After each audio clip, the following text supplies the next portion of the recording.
അതിരപ്പിള്ളിയിൽ നിന്ന് മയക്കുവെടിവെച്ച് പിടികൂടി കോടനാട് അഭയാരണ്യത്തിൽ എത്തിച്ച കാട്ടാനയുടെ ചികിത്സ തുടങ്ങി. പ്രത്യേകം സജ്ജമാക്കിയ കൊട്ടിലിലേക്ക് മാറ്റിയ ശേഷമാണ് ചികിത്സ തുടങ്ങിയത്.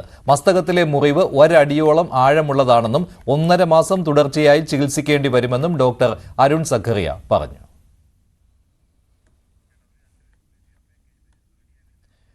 അല്പസമയത്തിന് മുൻപാണ് കോടനാട് അഭയാരണ്യത്തിലേക്ക് ആനയെ എത്തിച്ചത്. ഇന്ന് വലിയൊരു ദൗത്യമാണ് അതിരപ്പിള്ളിയിൽ നടന്നത്. കാട്ടാനയെ മയക്കുവെടി വെച്ച് പിടികൂടുകയായിരുന്നു. അതിന്റെ ദൃശ്യങ്ങളാണ് കാണുന്നത്. അരുൺ സഖറിയുടെ നേതൃത്വത്തിലുള്ള സംഘമാണ് ഇത്തരമൊരു ദൗത്യം നടത്തിയത്. ചികിത്സിക്കാൻ ഏറെ സമയം വേണ്ടിവരും എന്നാണ് ദൗത്യസംഘം പറയുന്നത്. അതുകൂടി പൂർത്തിയായാലേ ദൗത്യം പൂർത്തിയായതായി പറയാൻ കഴിയുകയുള്ളൂ എന്നാണ് അരുൺ സഖറിയ പറഞ്ഞത്. കോടനാട്ട് എത്തിച്ച ആനയുടെ ചികിത്സയടക്കം ഉള്ള കാര്യങ്ങൾ ആരംഭിച്ചിരിക്കുന്നു. ആനയെ കുളിപ്പിക്കുന്നു. അതിന് സ്ഥിരമായി വെള്ളമൊഴിച്ച് അതിന്റെ മുറിവും മറ്റും നമുക്ക് വളരെ വ്യക്തമായിട്ട് കാണാൻ കഴിയുന്നതാണ്. നേരത്തെ ഡോക്ടർ അരുൺ സഖറിയ അടക്കം പറഞ്ഞതുപോലെ ഒരടിയോളം ആഴത്തിലേക്ക് അതിന്റെ ആ മുറിവ് വന്നിട്ടുണ്ട്. അതിനുവേണ്ടിയുള്ള ചികിത്സാ നടപടികളടക്കമുള്ള കാര്യങ്ങളെല്ലാം തന്നെ ആരംഭിച്ചിരിക്കുന്നു. ഏതാണ്ട് 1.5 മാസത്തോളം നീണ്ടു നിൽക്കുന്ന ഒരു ചികിത്സ അതിന് നൽകേണ്ടി വരുമെന്നാണ് ഡോക്ടർ അരുൺ സഖറിയ പറഞ്ഞത്. മുറിവ് ആഴത്തിലുള്ള വലിയൊരു മുറിവാണ്. അതിന്റെ പഴുപ്പുണ്ട്, അതിന്റെ സെപ്റ്റിസീമിയ എന്ന കണ്ടീഷനുണ്ട് ആനയ്ക്കുണ്ട്. അപ്പൊ അത് ഇത് ചെയ്യാനുള്ള മരുന്നൊക്കെ കൊടുത്തു. ഇനി കണ്ടിന്യൂസ് ആയിട്ട് ഒരു 1.5 മാസം കണ്ടിന്യൂസ് ആയിട്ട് ട്രീറ്റ് ചെയ്യേണ്ടി വരും. അതിനുള്ള ചികിത്സ അടക്കമുള്ള നടപടികളും കാര്യങ്ങളും ആരംഭിച്ചിട്ടുണ്ട്.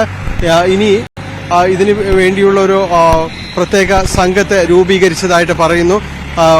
1.5 മാസവും കൃത്യമായൊരു മോണിറ്ററിംഗ് ഇതിന്റെ കാര്യത്തിലുണ്ടാകും. ആരോഗ്യാവസ്ഥ സംബന്ധിയായ കാര്യങ്ങളിൽ ഉണ്ടാകും.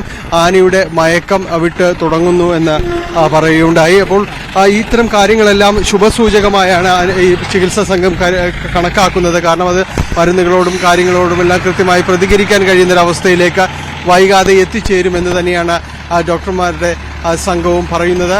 ചികിത്സിക്കണം എന്നുള്ളത് വെച്ചിട്ടാണല്ലോ നമ്മൾ ആനയെ പിടിച്ചത്. അപ്പോൾ അത് ആ ചികിത്സ എത്രത്തോളം പോകുമെന്നൊന്നും നമുക്കറിയാൻ വയ്യ. പക്ഷെ അത് തുടരുന്നതിനനുസരിച്ചിട്ട് പിന്നെ ഡിപ്പാർട്ട്മെന്റ് തീരുമാനിക്കും.